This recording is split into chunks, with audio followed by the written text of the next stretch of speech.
Muy buenos días a todo nuestro auditorio que nos sigue a través de la página oficial del Centro de Investigación Científica de Yucatán, a través de nuestra transmisión en Facebook Live.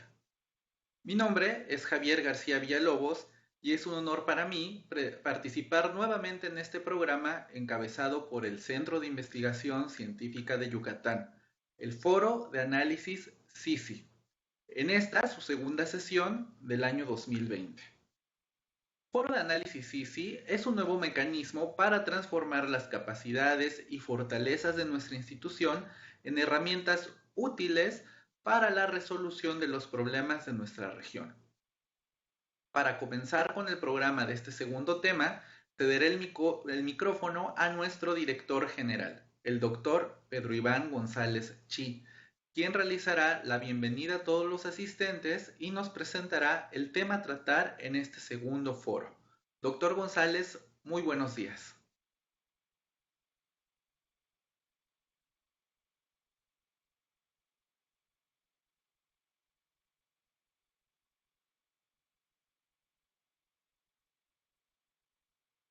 Al parecer tenemos un pequeño problema de comunicación.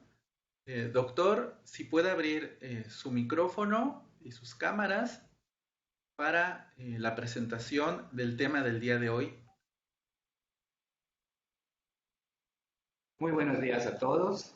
Saludo con afecto y gratitud al doctor Loyola, nuestro conferencista del día de hoy, a mi querida comunidad Sisi y a la apreciada audiencia que sigue nuestra transmisión.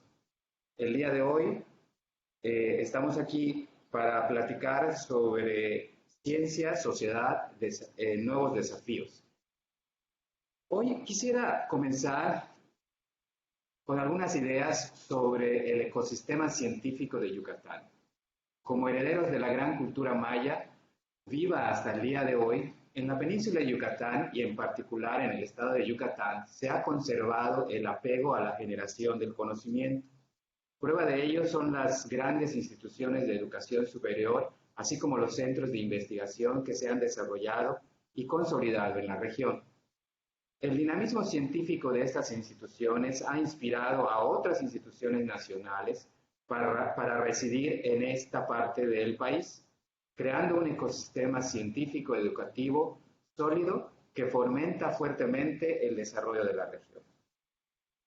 Este ecosistema vio amalgamado sus esfuerzos con la creación del CIDETEI en mayo de 2007, organismo que promueve la colaboración científica y el desarrollo de proyectos regionales. El CIDETEI integra al conjunto de instituciones de educación superior y centros de investigación de Yucatán, quienes, sin perder su identidad y régimen jurídico, en el marco de un conjunto de principios rectores, han buscado contribuir de manera ordenada y articulada a los propósitos de desarrollo de Yucatán. Yo destacaría aquí el principio central que determinó la gestión y continuidad de este sistema, que no obstante todas las áreas de oportunidad para su fortalecimiento, ha dado mucho que hablar a nivel nacional. Estas son la suma de voluntades, la concertación de actores y la apuesta por el interés y propósitos comunes. El ecosistema científico de Yucatán está inspirado en las fortalezas que la entidad posee como polo de inteligencia y desarrollo del sureste y se sustenta en cuando menos tres condiciones. Yucatán, un estado con capacidades científicas instaladas, un estado con una política científica definida y orientadora, con ejes rectores claramente establecidos, y que posee un capital humano integrado durante más de 4 décadas. De este modo, el CIDETEI se visualizó como una manera de integrar talento para potenciar el desarrollo de la entidad, mediante esquemas de colaboración en formación de recursos humanos, investigación científica e innovación y desarrollo tecnológico, así como para infraestructura compartida.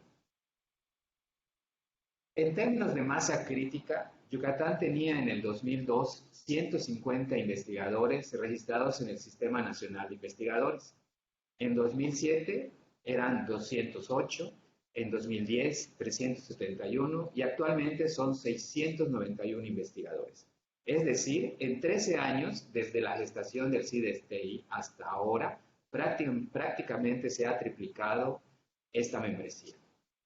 Es indudable que la creación de la Secretaría de Investigación, Innovación, Educación Superior del Estado de Yucatán en su momento le dio un cariz todavía más significativo al CIDESTEI. Por tal razón, es importante construir propuestas que permitan desarrollarlo y robustecerlo al máximo. Es importante reflexionar en el ecosistema científico de Yucatán, en el nuevo contexto de la política nacional en ciencia y tecnología e innovación, en la dinámica tanto estructural como de correlación institucional y en las capacidades desarrolladas de entonces a la fecha, considerar los logros alcanzados y en nuevas vías para su fortalecimiento y consolidación.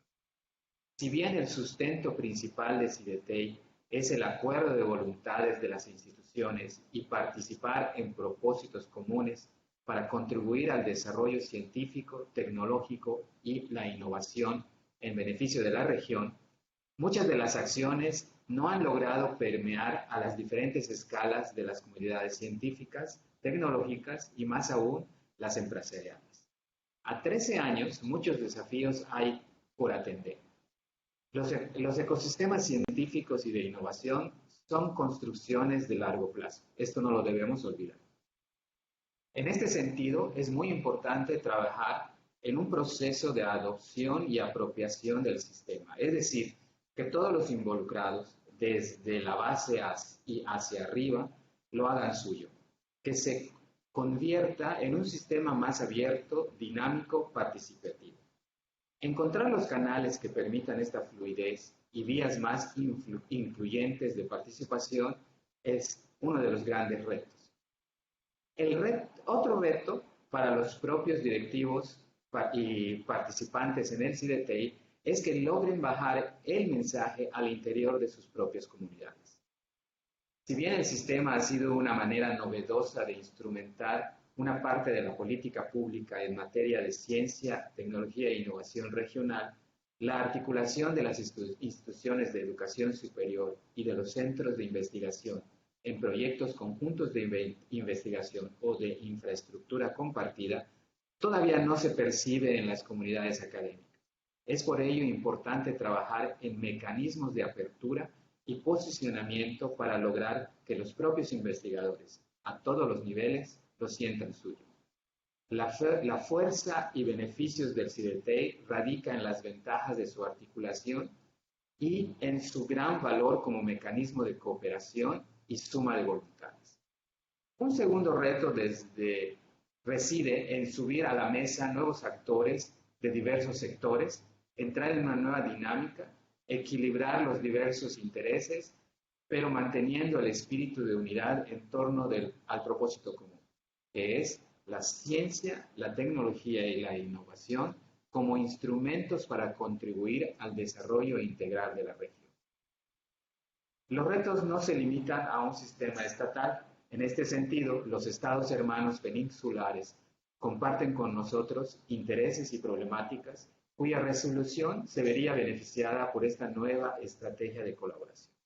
Por otra parte, no debemos aislarlos, debemos vincularnos a la dinámica nacional para potenciar el desarrollo también a este nivel.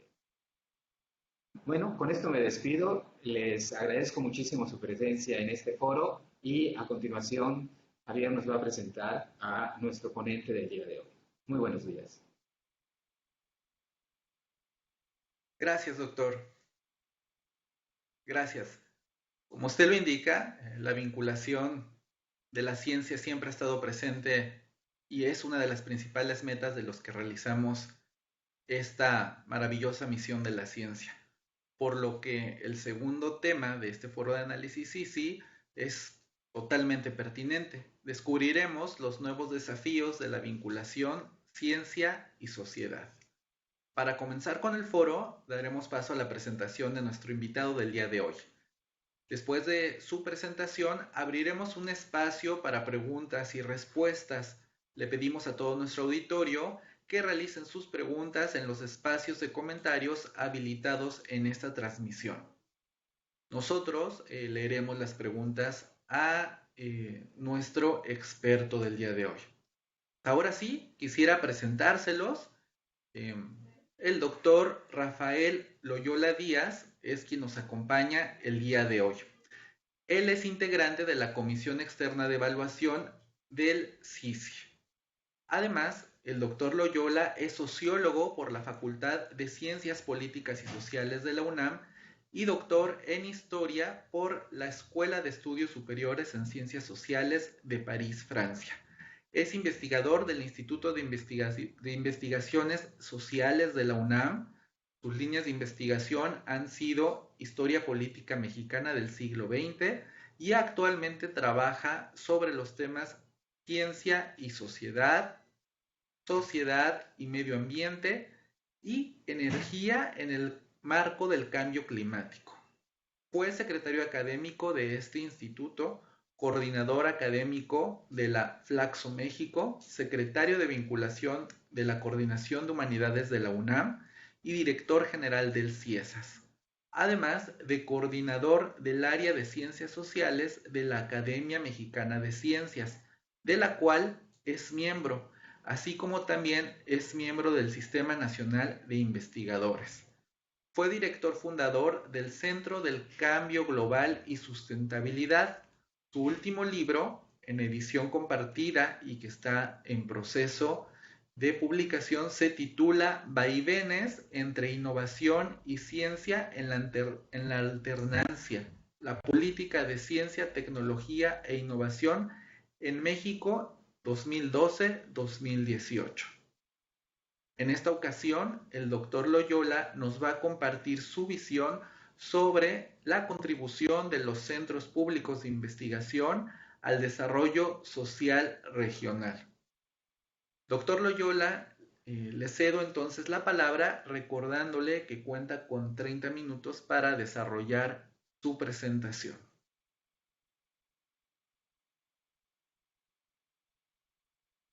Ya me veo, ¿verdad? Bueno, Sí, doctor, lo vemos y lo escuchamos perfectamente. perfecto. Mil gracias. Si pueden poner la lámina de la presentación. Antes que nada, yo quiero agradecer muy sentidamente al doctor Pedro Iván González en un doble sentido. Primero, por haberme invitado a este foro de análisis del CICI, una institución a la cual yo aprecio enormemente, donde tengo muy queridos amigos, pero sobre todo es una institución que a mí me ha enseñado mucho estas nuevas modalidades de hacer ciencia y que me ha permitido verla crecer en los últimos 20, 25 años que yo tengo contacto con ella. Y hacerle también, en un segundo sentido, un reconocimiento por hacer este tipo de ejercicios de reflexión que yo creo que son bien importantes para las instituciones, ¿no? Y sobre todo este tipo de ejercicios de reflexión que permiten visualizar cambios, hacerlos cuando la institución no se encuentra en crisis, creo que son sumamente importantes y sumamente útiles para la institución, ¿no? Así que mil gracias y felicidades por hacer este tipo de ejercicios. Yo voy a hacer una reflexión sobre el sistema de centros CONACYT y la importancia que tienen los centros CONACYT para los centros públicos de investigación, para el modelo de centro público de investigación en este momento por el que atraviesa el país de enormes cambios y ante la perspectiva de que haya un modelo, una nueva ley de ciencia y tecnología, ¿no? Antes de entrar directamente a la presentación, yo quisiera mencionar 3 o 4 puntos. Un primero, hace algunos años, siendo presidente de la Academia Mexicana de Ciencias, Octavio Paredes, hubo un aniversario de la Academia e invitó al doctor Juan Ramón de la Fuente a a una pequeña ceremonia para celebrar el aniversario. Y ahí el doctor Juan Ramón de la Fuente, siendo rector de la UNAM, él comentó que para él era un orgullo el que la universidad, el que la UNAM tuviera más del 50% de la investigación en ese momento. Se decía que tenía el 54, 57% de la investigación que se hacía en el país. Pero dijo, para el país es una tragedia. Dice, no podemos vanagloriarnos de que en el país una sola institución como es la UNAM concentre tal porcentaje de la investigación. Eso no es bueno para el país, ¿no? Y yo creo que esto va muy a tono con el papel que están jugando los centros públicos de investigación y particularmente los centros CONACYT, que no es exactamente lo mismo, ¿no? El segundo punto que yo creo que hay que tomar en cuenta es que el sistema de centros CONACYT no se pueden entender sin la participación de los funcionarios, de los directivos y de las comunidades. O sea, estos centros se han construido con la participación y con el impulso de funcionarios públicos, de funcionarios del CONACYT, de funcionarios de la SEP, con el compromiso y el entusiasmo de directivos de varios momentos y con las comunidades que han participado en un proceso de transformación que ha sido muy vigoroso, ¿no? El dato que estaba comentando hace un momento el doctor Pedro Iván, de cómo en los últimos años en Yucatán se ha triplicado el número de investigadores, pues es miembros del ESNI, eso es una muestra palpable de cómo las comunidades están participando en esto, ¿no? El tercer punto es que el desarrollo y la historia de los centros CONACYT ha sido una historia de diálogos, de confrontaciones y de acuerdos. O sea, se ha logrado construir este gran sistema de centros de investigación y desarrollo tecnológico en diálogos, en disputas, en discusiones fuertes y en acuerdos que se han logrado, ¿no? O sea, las diferencias, las posiciones diversas, las discusiones acres y duras que llegamos a tener en distintos momentos, es lo que ha hecho este tipo de centros y creo que no le tenemos que tener el miedo a este tipo de situaciones, ¿no? Y finalmente, yo creo que es absurdo pensar que el neoliberalismo se desinteresó de la ciencia, la tecnología, la innovación y de las capacidades, ¿no? Del neoliberalismo se pueden hacer 40,000 seminarios, y yo creo que es motivo de muchas reflexiones, de muchas discusiones. Tiene claros oscuros, recuerden que yo soy sociólogo, pero en el caso de este país y de este sistema, como lo veremos más adelante, pues es en el marco de lo que se llamó los regímenes neoliberales en donde se desarrolló este sistema, ¿no? Nos vamos a la siguiente imagen, por favor. A la siguiente lámina.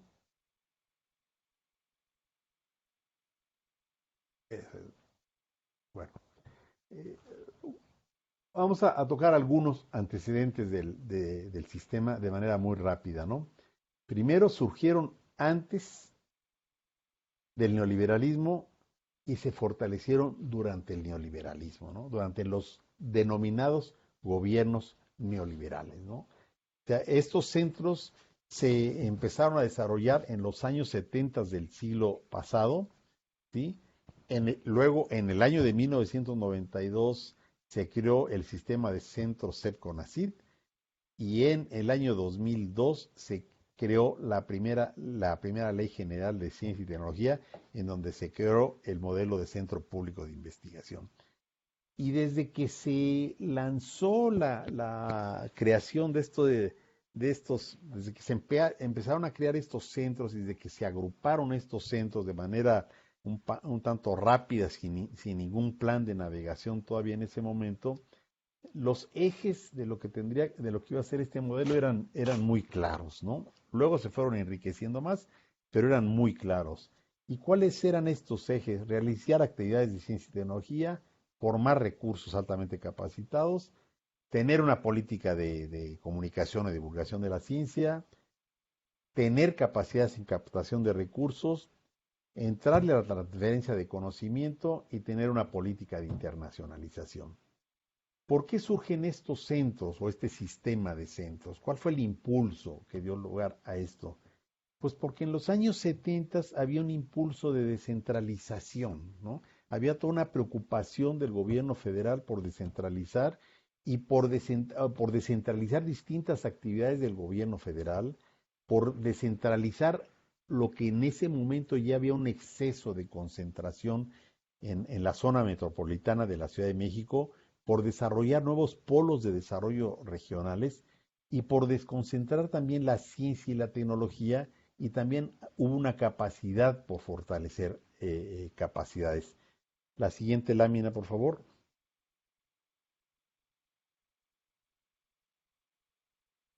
Ahora, este es el segundo sistema en importancia después de la UNAM, ¿no?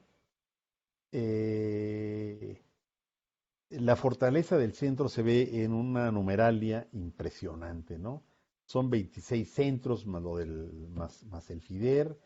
Realmente es un sistema nacional, está ubicado en 30 de 32 entidades, tiene más de 100 sedes, concentra el 9.6% del SNI nacional. Ustedes van a ver más adelante, la UNAM tiene cerca del 17%, ¿no? O sea, un sistema muy fuerte, ¿no? Eh, es un sistema muy puesto para todo el tema de la innovación, para la articulación. Tiene un nivel de publicaciones similares a las de la UNAM, recursos especializados, generación o formación de recursos, tiene 150 posgrados, más de 2.500 acciones de vinculación. ¿En dónde podemos resumir, yo creo que la importancia de estos centros, ¿no? Primero, es un modelo distinto a las de las universidades para generar conocimiento, para formar y para articularse socialmente. Segundo, tiene una presencia regional, o dicho de otra manera, están totalmente federalizados, ¿no? O sea, siendo yo de la UNAM, de esta gran madre que es la UNAM, y que hasta muy recientemente empezó a federalizarse, pues junto con el Tecnológico de Monterrey, yo creo que es el sistema de formación y sobre todo de investigación más federalizado que existe en el país. En tercer lugar, es el sistema que desde un principio se propuso desarrollar la tecnología y buscar la articulación con los sectores sociales que más adelante derivó en la innovación, ¿no? Y además es un modelo en donde se empezó a transitar sobre maneras distintas de hacer investigación y de hacer desarrollo tecnológico y de hacer vinculación, ¿no? En ese sentido le empezó a marcar el paso y le empezó a enseñar maneras distintas de hacer estas cosas a las universidades públicas y empezó a meter presión a las universidades públicas, ¿no? En ese sentido fueron agentes modernizadores de las universidades estatales. Eso no dejó de ocasionar ciertas fricciones e incomodidades de universidades estatales. Incluso podemos recordar que llegó a haber en algún momento un director del CONACYT proveniente de una universidad estatal, que había sido rector de una universidad estatal, que sin haber entendido exactamente de qué se trataba el modelo de centros, trató de ponerlos atrás de las universidades públicas, como tratar de bajar un poco la fuerza y el peso que tenían los centros CONACYT en algunas regiones de los estados, lo cual no dejó de ocasionar algunas dificultades. Por desgracia, eso no duró mucho tiempo, pero en buen estilo, yo creo que el modelo de centros ha ayudado a un proceso de modernización y de cambio en las propias universidades estatales que hacía mucha falta, ¿no? Por ejemplo, más del 90% de los posgrados están en el Programa Nacional de Posgrados de Calidad, ¿no? Eso habla de todo el efecto benéfico que ha tenido este sistema en términos formativos y la apuesta que tuvo en este sentido el CONACYT en la evaluación y en los posgrados de calidad, pues el resultado que tuvo esto en los centros CONACYT, que sin duda fue muchísimo más exitoso que en las universidades estatales y que también metió a las universidades estatales en un proceso de cambio, en un proceso de modernización y en un proceso de búsqueda de nuevos nichos de oportunidad para sus programas formativos a nivel de posgrado. La siguiente, por favor. O sea, por ejemplo, la UNAM, vean, nomás comparen con la UNAM, ¿no? La UNAM tiene, con datos de 2018, tenía 4.100 publicaciones, mientras los centros tenían cerca de 4.000. La UNAM tiene 41 posgrados, tiene 15 facultades. El SNI concentra el 17% del SNI. Y en patentes, aunque anda muy por arriba del sistema, pero el sistema anda más de la mitad de la generación de patentes de los que genera la UNAM.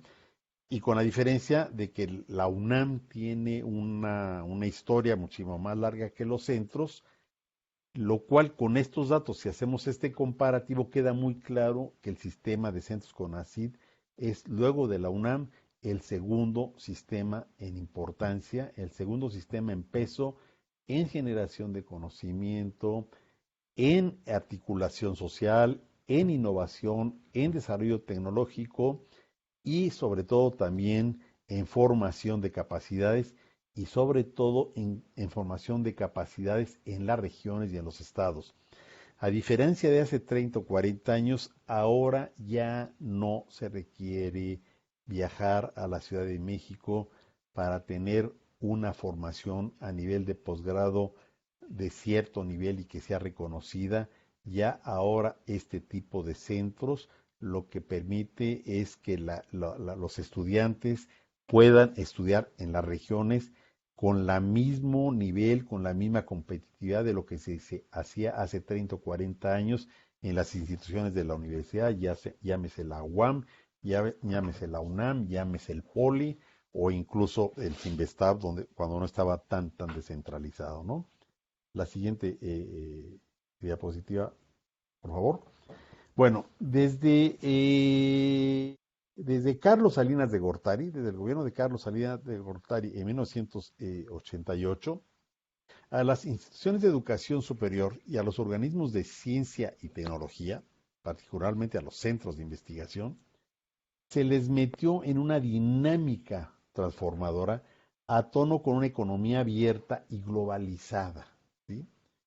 Y esto yo llamo la atención, sobre todo para entender cómo lo que ha venido sucediendo en esos últimos 2 años, pues como que trastocó el proceso que venía sufriendo, que venían experimentando, más que sufriendo, que venían experimentando los centros desde el año 1988. Y que incluso las administraciones del PAN o los 12 años de las administraciones del PAN en el CONACYT, tanto con el ingeniero Parada como con Romero Hicks, pues no afectaron mayormente, ¿no? ¿Y en qué consistió esta dinámica transformadora de los centros CONACYT y que también se dio en las instituciones de educación superior? Pues se metieron los criterios de evaluación, se metió la rendición de cuentas, se metió todo un proceso de renovación y rejuvenecimiento del personal docente y de investigación. Ahí está en toda esta política de repatriación que se metió o todos estos programas para que estudiantes egresados de posgrados nacionales tuvieran un espacio en las instituciones de investigación. se metió la mejora de posgrados y la internacionalización, se metió toda la política del PNCP o de la evaluación de los posgrados nacionales. La imagen que sigue, por favor. Se dio la articulación con el sector productivo sin haber ningún descuido con el sector social. Se empezó a dar el financiamiento público por resultados, se fortalecieron los centros de investigación mediante la creación de CONACYT y de la figura de los centros públicos de investigación. Se metió el tema de la evaluación integral, aunque las universidades públicas eso todavía no ha entrado del todo. Se metió toda una política de captación de recursos, venta de servicios, vinculación. Aquí es donde entró todo el tema de los fideicomisos, que por desgracia no se acaba de entender y que el que se cancelen va a ser un golpe muy, muy fuerte para los centros de investigación y particularmente a los que desarrollan tecnologías y que están muy metidos con el tema de la innovación. Y se mejoró todo el andamiaje normativo para la gestión de la ciencia y la tecnología, ¿no? Y esto incluyó también hasta el foro consultivo, que por desgracia se extinguió y luego se creó otro muy vinculado al CONACYT, que en realidad yo no sé cómo esté operando, que era un espacio de comunicación de la comunidad de ciencia y tecnología con las autoridades. Yo en varias ocasiones lo llegué a platicar con Carlos Badrich, a quien aprecio enormemente y que por desgracia, por problemas de salud ya no se le puede ver mucho, pero que fue un hombre que dio mucho para la ciencia y la tecnología como director del CONACYT. Y él me comentaba, mira Rafael, dice, el foro consultivo, antes que otra cosa se pensó como una suerte de shift, como un espacio de comunicación de la comunidad científica con el CONACYT y además como un espacio de planeación y de evaluación, ¿sí?, autónomo del CONACYT para la ciencia, la tecnología y la innovación, ¿no? Entonces hubo toda una política toda una visión y una política para desarrollar la ciencia, la tecnología y la innovación. Yo recuerdo en la elección previa a esta, con René Drucker, a quien yo quise mucho y aprecié enormemente, que me invitó a una reunión en Aguascalientes, en donde el entonces candidato Andrés Manuel López Obrador hizo una reunión sobre ciencia y educación superior. Entonces me invitó a que presentara yo ahí la parte de ciencia y tecnología, y entonces a mí se me ocurrió pues hablar bien de los 12 años de continuidad de los gobiernos de Salinas y de Cedillo, en donde se dieron particularmente todos estos cambios que les estoy comentando, que fue en esos gobiernos cuando se dieron y que fueron muy benéficos para la ciencia y la tecnología. Y por desgracia en ese momento la reacción del entonces candidato pues fue muy, muy, muy complicada porque dijo que no se podía hacer ningún reconocimiento a ese tipo de gobiernos porque lo único que habían hecho eran puras fatalidades. Pero si uno observa lo que ocurrió en esos años y si uno ve las cuentas de lo que ocurrió en ciencia y tecnología y de los resultados en ciencia y tecnología, pues una visión de ciencia y una continuidad en políticas científicas, pues tuvo resultados bastante significativos. La siguiente lámina, por favor. Ahora, ante la perspectiva de una nueva ley de ciencia y tecnología, que estamos en cuestión de semanas, que esto se nos venga encima, creo que habría que conservar y dar el salto con algunas ideas o algunas cuestiones ejes como las siguientes. Yo creo que tenemos que pelear por la calidad, tenemos que profundizar por la productividad, tanto la productividad científica como en el área de innovación y desarrollo tecnológico. Tenemos que seguir apostando por nuevas capacidades. Yo creo que el hecho de que los centros CONACYT tengan 150 posgrados, a diferencia de la UNAM que tiene 50 y tantos, esto habla de que han tenido la capacidad los centros CONACYT para incursionar en áreas nuevas de formación, en la formación de nuevas capacidades, ¿no? Eso no lo tenemos que dejar, es un mundo que está cambiando enormemente, ¿no? tanto a nivel del conocimiento como a nivel de tecnologías. Ahí tenemos que seguir estando presentes. Hay que pujar por un entorno normativo favorable para nuevos organismos de ciencia y tecnología. Hay que pujar por la creación de más organismos de investigación a nivel federal. Hay que pujar porque los estados de la federación le entren a la creación de organismos de investigación de competencia internacional. O sea, hasta ahorita los estados de la federación a lo que le entran es a la creación de parques tecnológicos y a financiar algunas cuestiones, pero todavía no le están entrando en serio a la creación y financiamiento de centros de investigación. Digo, yo fui parte de la creación de un centro en Tabasco y realmente tuvimos serias dificultades para que el Estado asumiera su compromiso de financiamiento y de estímulo. Ahí las instituciones científicas, la federación y la comunidad científica seguimos teniendo un pendiente y que tiene que ver con el convencer y hacer que los estados y los gobiernos y las autoridades estatales logren entender la importancia de crear organismos de investigación de competitividad internacional y que le metan dinero, o sea, así como la federación logró hacer organismos de este tipo de competencia internacional, los estados también lo tienen que hacer. Es por eso que nosotros hemos hablado de que hay que crear centros mixtos de investigación en donde los estados se asocien con instituciones estatales y con instituciones federales para crear organismos de dimensión internacional y en donde también participe la iniciativa privada. Y la próxima ley es el momento para lanzarse por este tipo de instituciones, porque si no le vamos a seguir cargando siempre toda esta responsabilidad a los gobiernos, al gobierno federal. Hay que seguir insistiendo y meter en la ley un entorno normativo favorable para la captación de recursos y la vinculación. En ese sentido, tenemos que retomar figuras similares a las de los fideicomisos o impedir que se cancelen los fideicomisos. Los fideicomisos es el que permiten la articulación social y el que permiten la realización de proyectos transanuales. Si no logramos esto, no vamos a crecer como comunidad de ciencia, tecnología y de innovación. Hay que asegurar que se mantenga un nivel y una colaboración y competitividad internacional. A mí me preocupa enormemente si ustedes leen el programa institucional del CONACYT.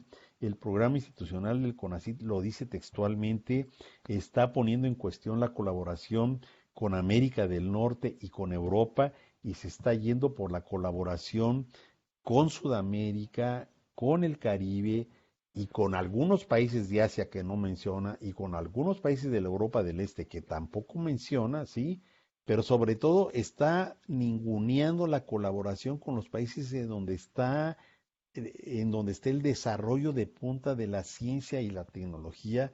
Si nosotros hacemos eso, nos vamos a quedar en el rezago en la ciencia y la tecnología. Tenemos que pujar por una colaboración con los países de punta y desde luego también tenemos que lograr, y esto ya tiene que ver con los centros CONACYT, lograr lograr la mayoría de edad de los centros CONACYT mediante la creación de un sistema autónomo para los centros. Ya es el momento de dar el paso para que los centros CONACYT se integren como un sistema autónomo y logren atraer otros centros públicos de investigación para crear un gran sistema autónomo de centros públicos de investigación nacional. La siguiente lámina, por favor.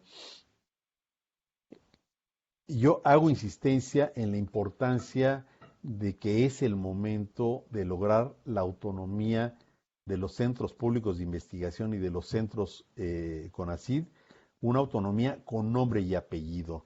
Y esta autonomía con nombre y apellido, ¿qué es lo que tiene que tener?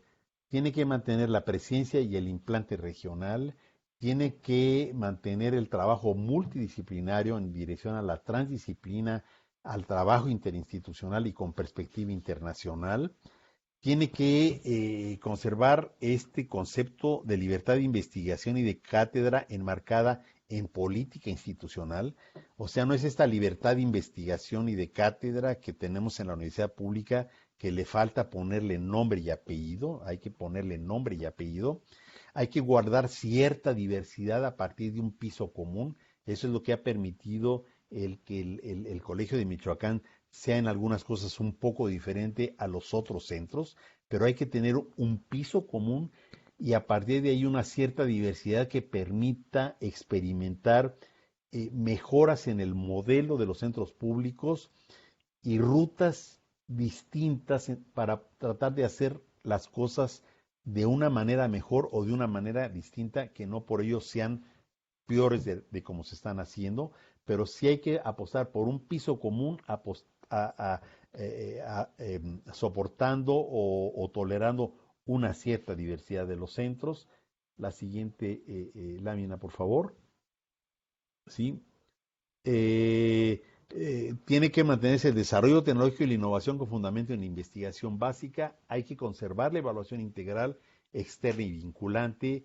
Hay que eliminar, eso es obligado, la figura de funcionario. O sea, es inadmisible que no se haya logrado eliminar la figura de funcionario de quienes trabajan en los centros públicos de investigación y en los centros CONACYT.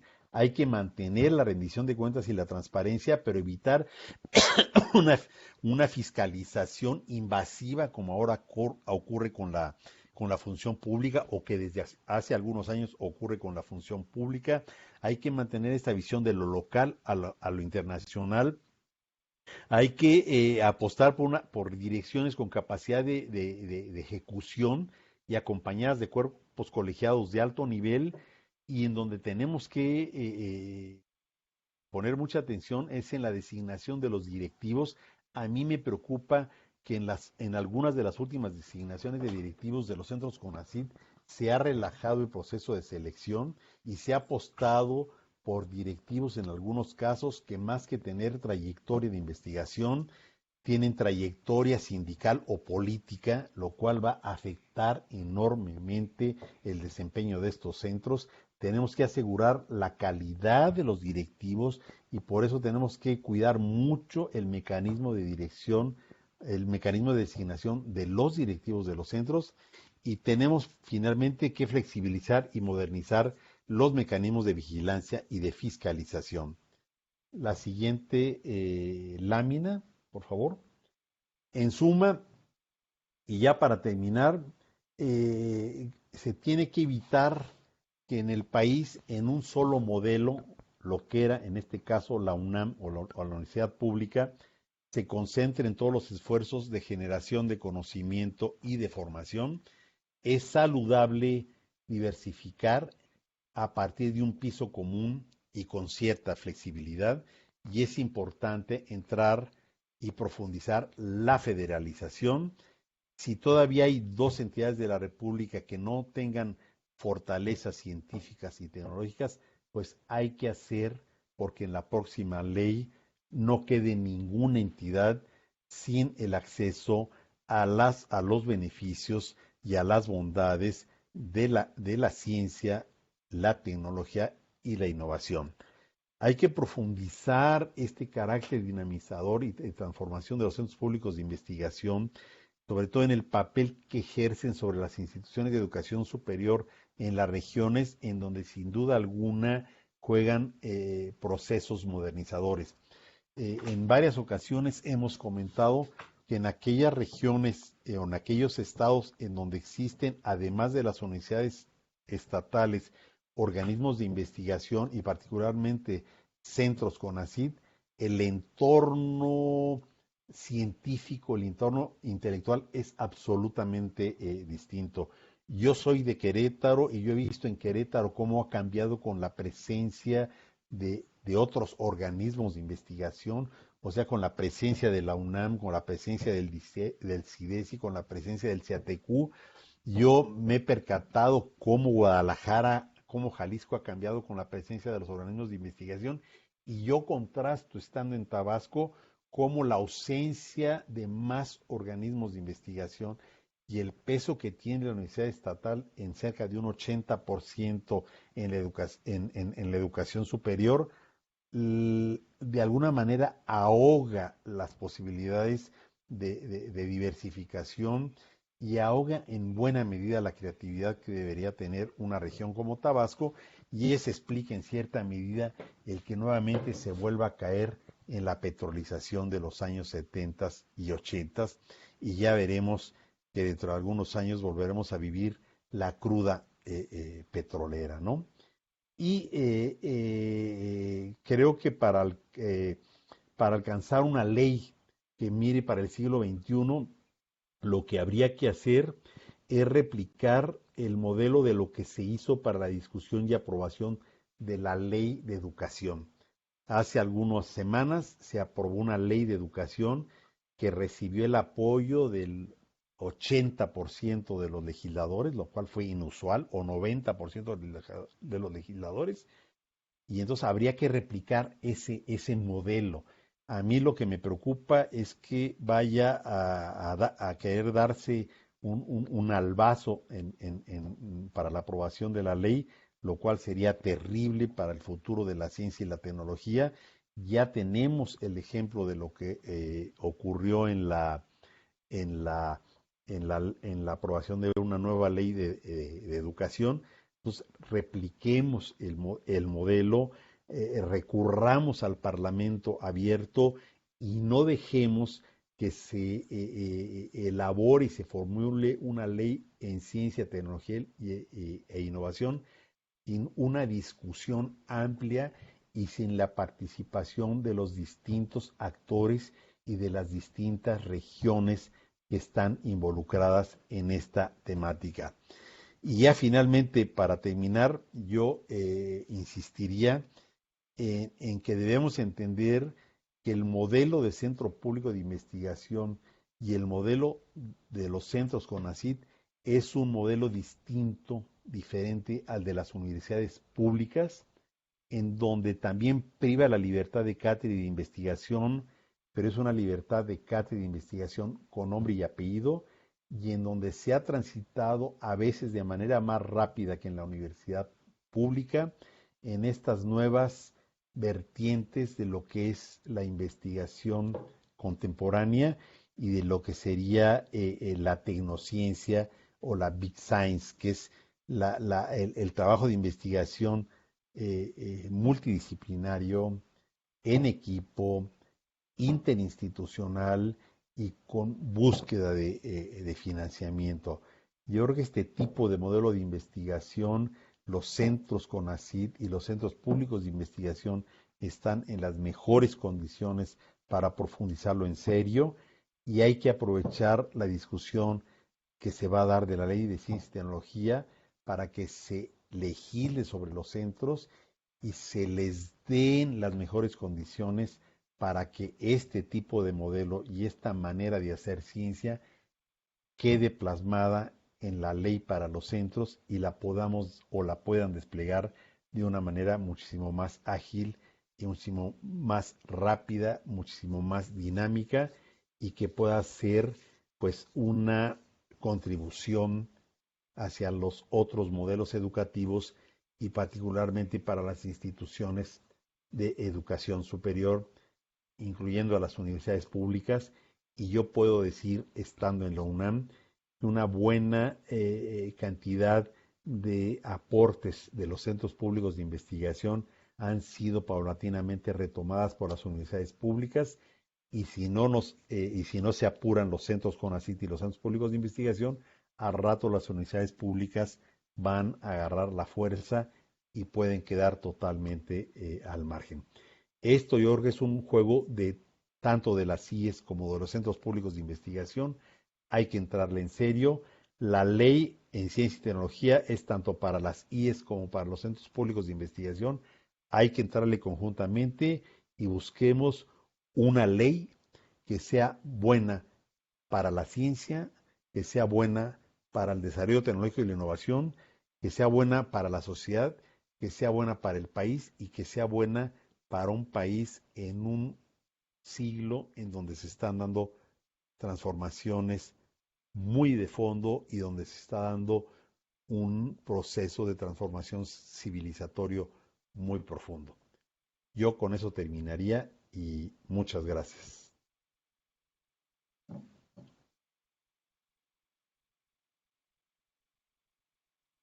Gracias, doctor.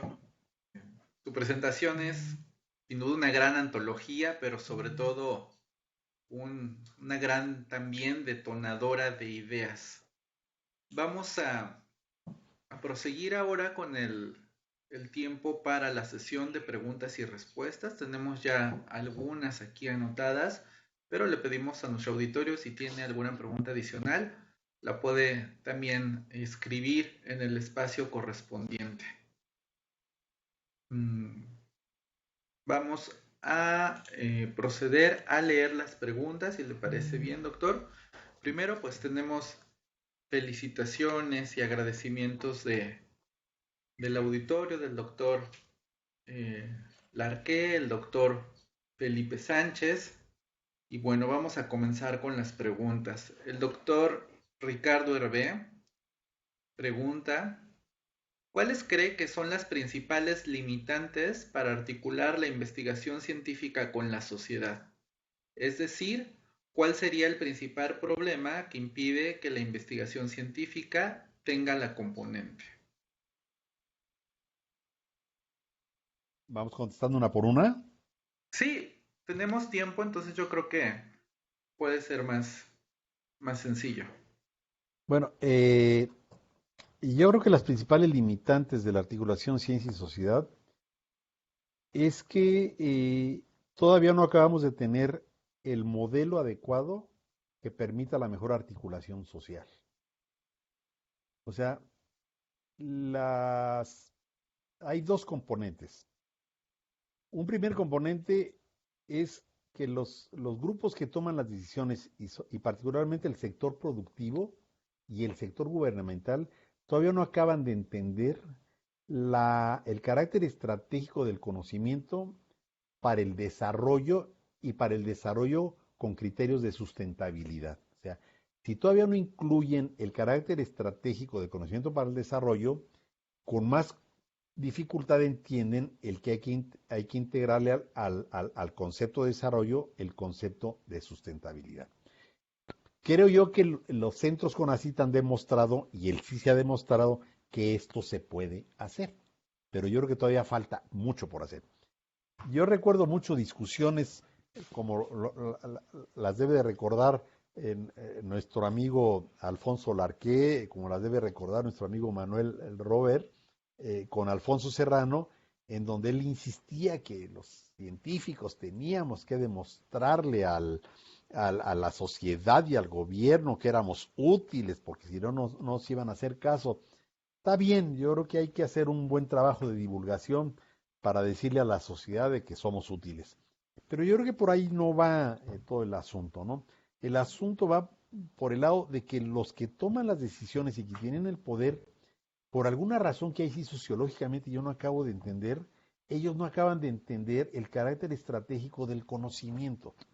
O sea, los israelitas lo conocieron y por eso tienen la potencia científica y la potencia tecnológica que tienen. Los chinos lo entendieron y los chinos no son una democracia, pero ellos se dieron cuenta de que había que recurrir al conocimiento y recurrieron y lo hicieron y no hicieron ninguna consulta pública. Los americanos desde hace mucho lo han entendido, los europeos desde el siglo XIX lo entendieron, ¿no? Entonces, ahí hay un primer asunto que no está resuelto en este país y que el sector público no acaba de entenderlo, ¿no? El segundo asunto es que no tenemos los modelos ni las normas que nos permitan una mejor articulación. O sea, todavía las instituciones académicas tienen una estructura institucional y reglamentaria muy rígida que dificulta la articulación social, ¿no? Y en este sentido, la posible cancelación de los fideicomisos nos habla de la poca visión que se tiene desde el sector público, ¿sí? Sobre la falta de instrumentos normativos institucionales que puedan favorecer la articulación social, porque este tipo de instrumentos, como los fideicomisos, lo que han hecho es facilitar esta articulación con el sector productivo, tanto para financiar proyectos como para darles una continuidad transeccional, ¿no? O transanual. Yo recuerdo muchas de las discusiones allí en el CICI de pendientes que hay todavía en el manejo de los fideicomisos, de que se descomponía una bomba para jalar agua y entonces había que hacer circo, maroma y teatro para ver cómo se podía renovar esa bomba de una área productiva o ese tipo de cuestiones. Obviamente que es absurdo que estén deteniendo la articulación social. O sea, esto me lleva a insistir sobre lo mismo. No tenemos todavía el mejor modelo para hacerlo. Hemos avanzado mucho en estos últimos 30 años, pero nos hace falta más cambios. A mí lo que me preocupa es que lo que nos está mostrando la 4T es una falta de conocimiento para que demos este cambio que se requiere. Esto yo estaba escuchando entre ayer y ahora, lo que decían los legisladores de Morena, lo que decía Mario Delgado y lo que decía el mismo secretario de Hacienda. No se preocupen. A los que se les va a quitar los fideicomisos no les vamos a quitar el dinero, se los vamos a dar por otro lado. Es que el problema de los fideicomisos no nada más es de que les quiten dinero, es la flexibilidad que da el fideicomiso para tener recursos y para el uso de recursos para proyectos específicos. Y ahí todavía nos faltaba flexibilizar muchas cosas, porque por ejemplo la función pública y los contralores son una tortura en los centros, son una verdadera tortura. O sea, se han convertido en un segundo director, un director adjunto. Hay que estarle pidiéndole permiso al contralor. A esto nos lleva a otro factor. Hacen falta mecanismos de supervisión en el uso de recursos modernos. ¿Ya? Y entonces tienes, en lugar de tener a un buen supervisor, tenemos a un fiscal y a un ¿cómo se llama? Así un comisario del pueblo que lo tiene uno atado y que lo tiene uno atemorizado para usar los recursos, ¿no? Entonces, nos falta una administración moderna, nos falta una legislación moderna y nos faltan un empresariado moderno que entienda de la importancia y del carácter estratégico del conocimiento.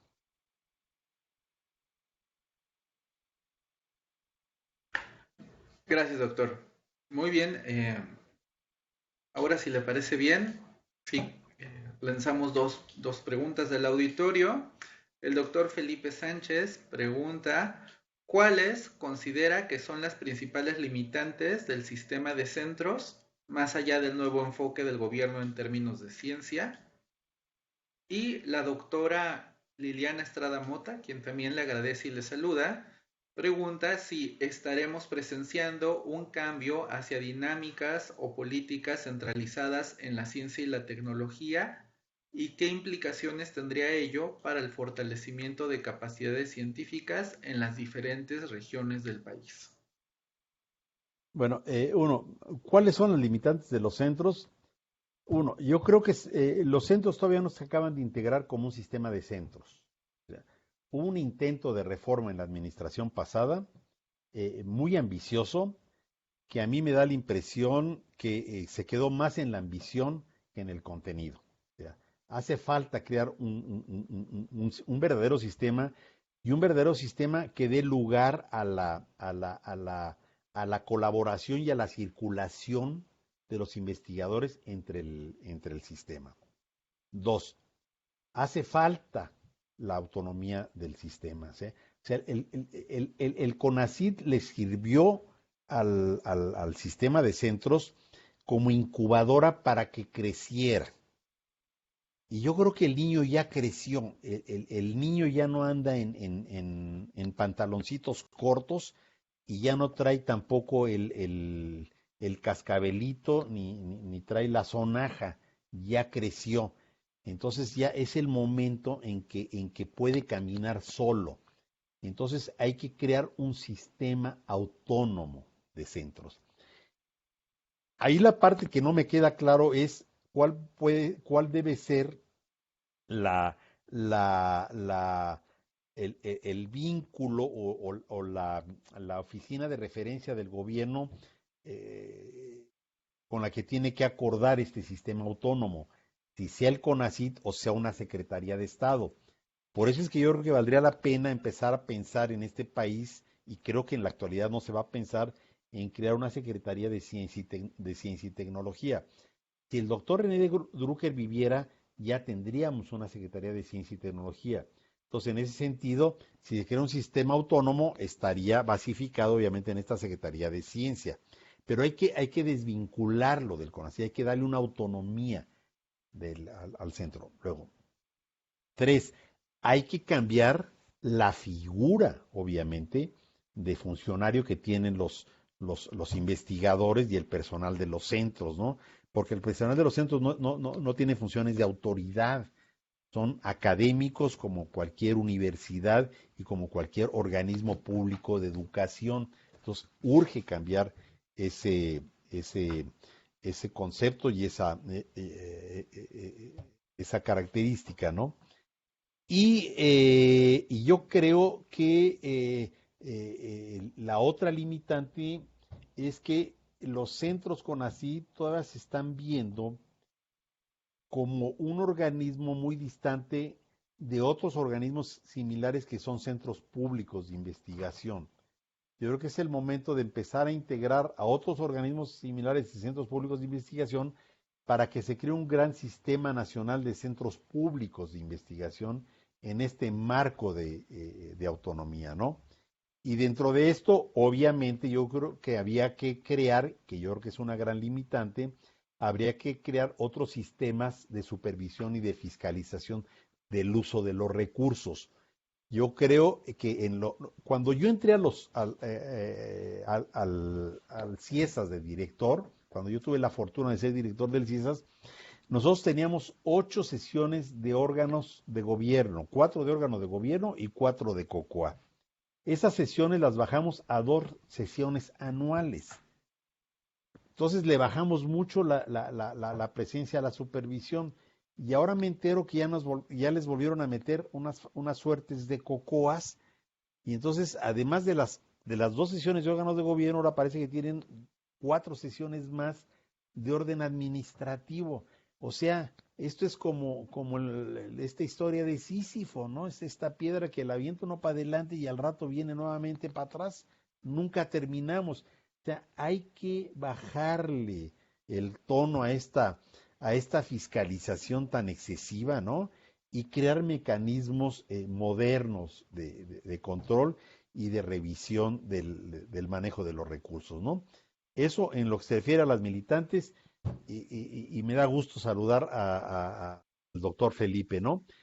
Y sobre el curso actual de las cosas que me pregunta la colega, lo que yo creo, no es lo que yo creo, es lo que yo veo. O sea, lo que yo veo en la fallida propuesta de iniciativa de ley del año pasado y en lo que se ha hecho en la administración actual de la doctora Álvarez Bulla, es que hay una tendencia a la centralización.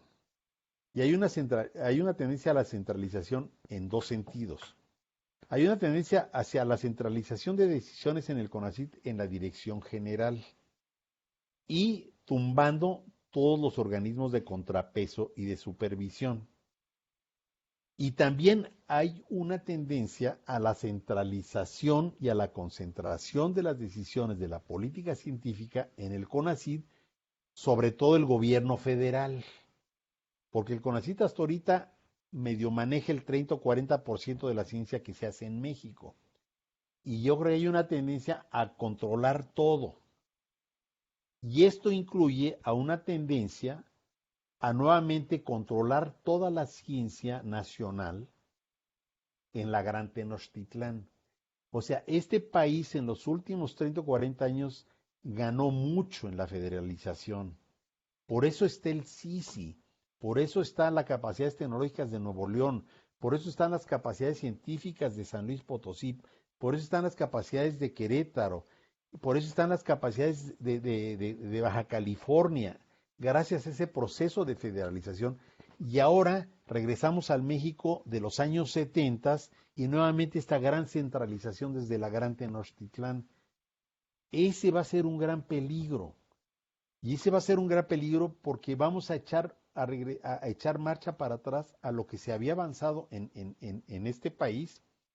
Y dos, la ciencia, si la concentramos en un solo lugar, no va a progresar. La ciencia tiene que tener polos de respiración y tiene que tener espacios de rejuego. Lo peor que podemos tener es una sola institución que mande en todo, porque entonces aquellos que piensen diferente o que tengan ideas diferentes a quien tiene el poder, pues no van a poder progresar, no van a poder avanzar.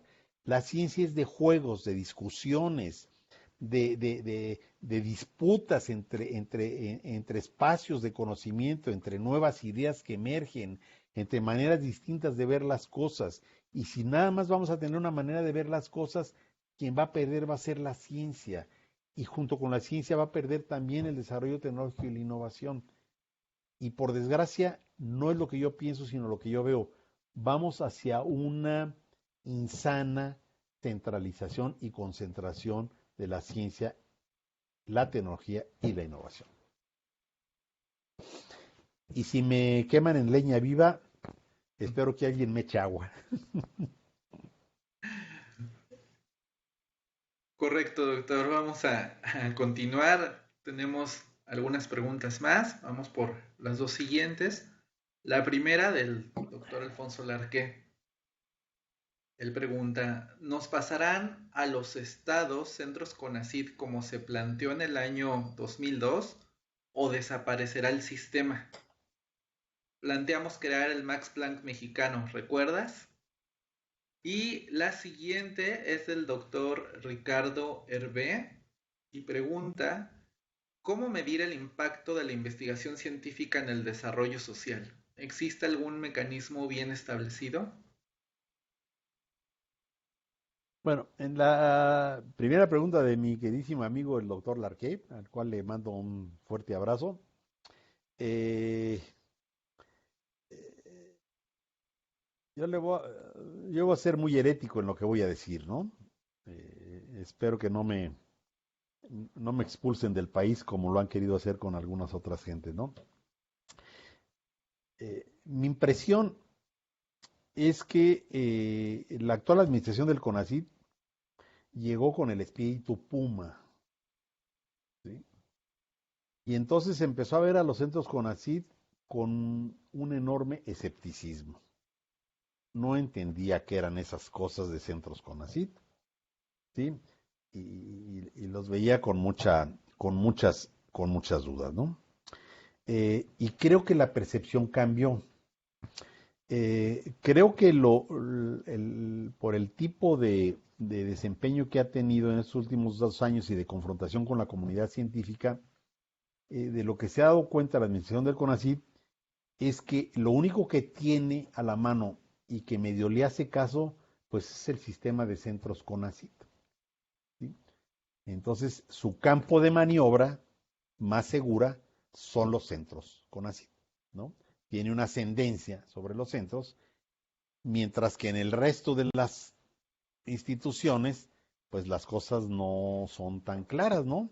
Digo, hay que recordar ahora en estos días que la UNAM publicó un desplegado en contra de la desaparición de los fideicomisos, o sea, ahí pareciera que la fiesta no se lleva tan bonita, ¿no? Entonces, si las cosas son así, pues desde luego que no creo que piensen desaparecer a los centros CONACYT, ¿no? El escenario Parada cuando intentó acabar con el modelo de centros y que cada estado se encargue del centro que tiene, ese yo no lo veo, sino que la actual administración los va a conservar porque es el espacio de maniobra que le queda los centros CONACYT, ¿no? Esto no quiere decir que sea la oportunidad para crear los más plan viéndolo desde la administración del CONACYT, porque los Max Plan es es darle la autonomía a los centros. Entonces, desde el CONACYT yo no veo los Max Plan. Desde los centros CONACYT sí pudiera yo ver los Max Plan, y yo creo que es a lo que hay que apostar. Yo creo que a lo que hay que apostar es a esta discusión que se viene de la ley para una autonomía de los centros. Si no es ahora, se nos va a ir la oportunidad. Hay que buscarla. Y sobre indicadores de impacto, de desarrollo, indicadores de impacto social de la ciencia, o impactos en el desarrollo de la ciencia, ese no es mi fuerte, yo lo he de confesar, ¿no? Pero de lo que yo sé, de mi experiencia, de lo que yo he visto, es que todavía están por construirse indicadores de impacto, de impacto social de la ciencia. El CONACYT ha querido meter algunos. En Fordesit, en proyectos Fordesit se metieron algunos y te los pedían para poder presentar proyectos Fordesit, pero no sé cuáles serían las evaluaciones de impacto que hacía CONACYT, pero yo creo que es un pendiente que hay que construir y que hay que incluir el impacto. Ahora el CONACYT a mí me llama la atención el nuevo reglamento del ENI tan cuestionado, y sobre todo está cuestionado porque se hizo en lo oscurito, se hizo al margen de la comunidad, y yo creo que hay algunas cosas que, pues, que no están bien hechas, pero tiene otras cosas que son interesantes porque está incluyendo el tema de impacto social, ¿no? Entonces, creo que se pudo haber hecho un muy buen reglamento del SNI en el que este tipo de cuestiones como el impacto social o la participación de los investigadores en la reformulación de planes de estudio o la participación de los investigadores en la dirección de instituciones académicas fuera reconocida, ¿no? Y ahí estaban reconociendo todo lo que es transferencia de conocimiento e impacto social. Esa sería mi respuesta. Gracias, doctor. Vamos con la última de las preguntas. La maestra Rosaura Martín, del CICI, pregunta: ¿considera que para que el sector social productivo reconozca el valor del conocimiento, esto debe ser impulsado mediante políticas o programas públicos? ¿Podría dar uno o dos ejemplos de un medio o estrategia que usted considere que debería tener dicho programa público? Y yo creo que en este país, el sector privado lo ha construido el Estado. ¿Sí? O sea, después de la Revolución Mexicana, el sector privado fue construido por el Estado. Incluso todavía ir más lejos. La corrupción que imperó después de los regímenes revolucionarios fueron fuentes originarias de creación de capital en este país. Un ejemplo, Juan González.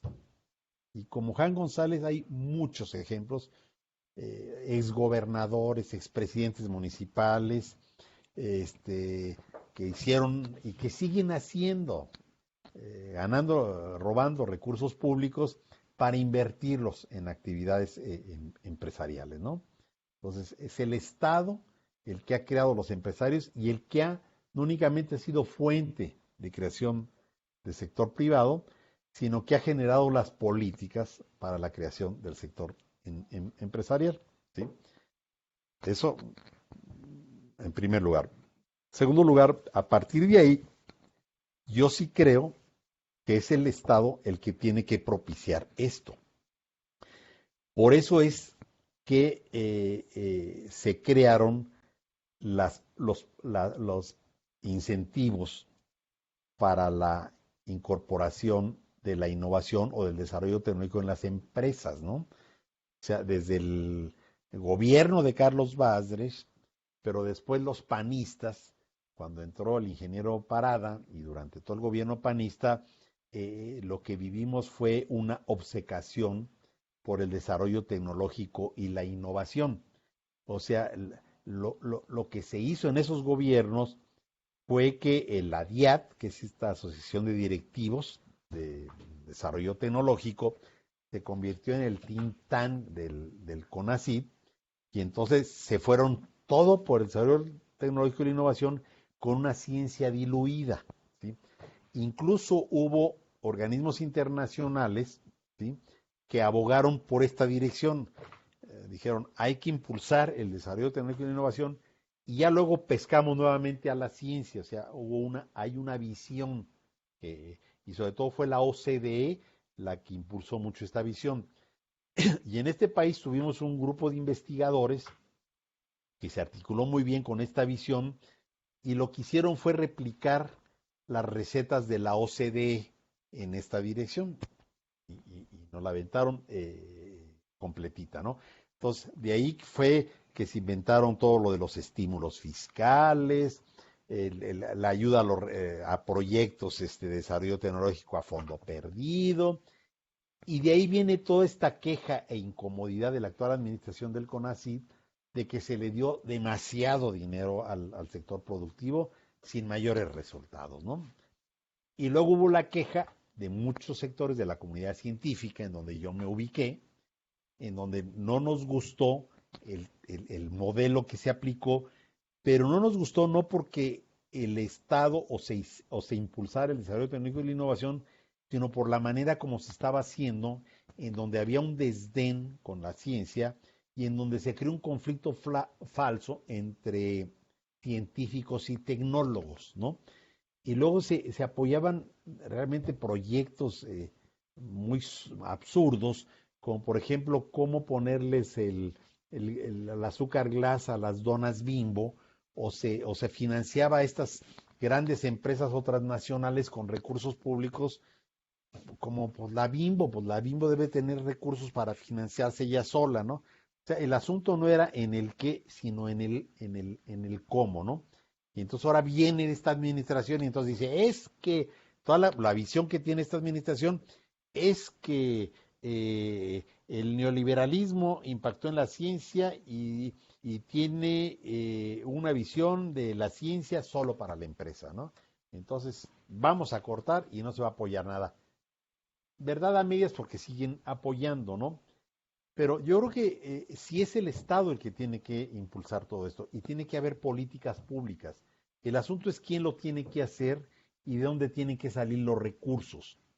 Y habría que empezar a legislar, y ahí tiene que estar el legislativo, para obligar que proyectos de desarrollo tengan que incluir vinculación con sector científico y de innovación para poder participar en algunos proyectos financiados por el Estado, que no se está haciendo, ¿no? Y tiene que haber una política de industrialización o de desarrollo económico que incorpore el, el desarrollo, como antes incluía la participación de empresarios mexicanos, ahora hay que empezar a incluir la participación de conocimiento desarrollado en México, y de desarrollo tecnológico y de innovación desarrollado en México. Y es el Estado, o sea, el asunto no nada más es soltar dinero, sino hay que elaborar políticas para que esto entre, y obligar a que los empresarios que no lo ven se vean obligados a recurrir a esto para poder modernizar procesos productivos y para poder incorporar el conocimiento para mejora de competitividad y de productividad. Y sí, como de alguna manera insinúa la colega, sí es el sector público el que esté llamado a hacer esto. Por lo cual es una torpeza que en la actualidad, si uno observa los documentos del CONACYT, la empresa privada no saben dónde ubicarla, y la meten abajo de la mesa o abajo de la alfombra. No la quieren ver. Hay que verla, ¿sí? Y hay que verla con criterios modernos, con propuestas modernas y con planes modernos, pero sin que esto afecte a la ciencia ni a las instituciones de investigación. Muy bien, doctor. Bueno, pues con esto hemos concluido la sesión de preguntas. Quisiéramos pedirle que ahora nos enviara un mensaje final a modo de conclusión sobre el tema del día de hoy y después de esta breve discusión. Bueno, yo agradezco nuevamente enormemente la oportunidad de poder tener esta conversación, ¿no? Ese es mi punto de vista, son mis angustias, son mis preocupaciones, lo pongo tal cual. A partir de aquí, creo y vuelvo a felicitar al Sisi, a la dirección del Sisi, porque yo creo que este tipo de ejercicios son bien importantes, porque permiten que la comunidad de ciencia y tecnología se salga de su cotidianidad para empezar a ubicarse en un contexto más amplio y para poder visualizar su futuro de una manera muchísimo más clara y ponerse en sintonía con los cambios que hay que hacer para hacer las cosas de otra manera y con una perspectiva más amplia y con muchísimo más lejanía, ¿no? Dos, es importante hacerlo en este momento porque si bien ya veníamos sufriendo una cantidad de cambios en este país y a nivel internacional, con la nueva administración pública, el golpe que ha recibido la ciencia ha sido brutal, los impactos que ha recibido la comunidad científica han sido brutal y lo que falta por venir todavía puede ser muy severo, entonces tenemos que ser muy claros sobre el contexto en el que nos vamos a mover para poder actuar, porque yo creo que ahí sí tenemos la responsabilidad de defender lo que se ha hecho en estos últimos años, de evitar que se desmantele lo que se ha hecho en estos últimos años y de lograr condiciones mejores para avanzar, no para retroceder. Y finalmente, pues hacer una invitación a que no nos quedemos al margen, ninguno de los que estamos en el sector de ciencia, tecnología e innovación, en esta próxima discusión que se va a dar de la ley de ciencia y tecnología, que tratemos todavía, si es posible, de que no se cancelen los fideicomisos y sobre todo de que no se nos imponga una ley de ciencia y tecnología del tenor como se nos quiso imponer el año pasado, en donde predomina la centralización, la concentración de poder y una visión de la ciencia que tiene más que ver con el trabajo social por los pobres que por un desarrollo del conocimiento y por un trabajo de innovación de punta y sobre todo que no nos quieran encajonar en el pelotón de los países que no son puntales en el desarrollo tecnológico y la innovación, sino que nos mantengamos y que logremos mantenernos al lado de los países líderes en la ciencia, la tecnología y la innovación. Eso es lo que yo diría. Creo que este país ha cambiado mucho. Creo que tenemos una comunidad científica pequeña, pero fuerte y pujante. Y creo que estamos en condiciones de dar la pelea y que yo espero que la podamos dar. Eso sería y mil gracias. Al contrario, muchas gracias a usted, doctor. El auditorio, todos los presentes en esta transmisión, agradecemos que nos comparta su conocimiento en este segundo foro de análisis CICI.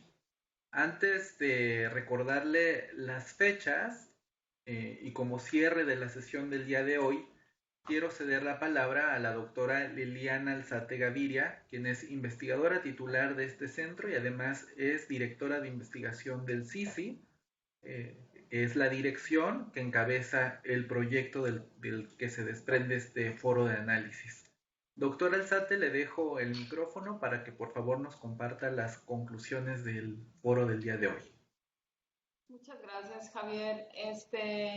Pues excelente plática. La verdad, se tocaron temas muy importantes para nuestro país y me gustaría comentar algunas otras conclusiones generales de esta excelente plática y me gustaría entonces puntualizar los siguientes aspectos que serían pues los grandes desafíos de los centros públicos de investigación ante todas estas nuevas políticas públicas, gobernanza, toda la parte jurídica, financiamiento, captación de recursos propios, interacción con la sociedad y también la parte de los fideicomisos, en donde definitivamente vamos a tener prácticamente años fiscales.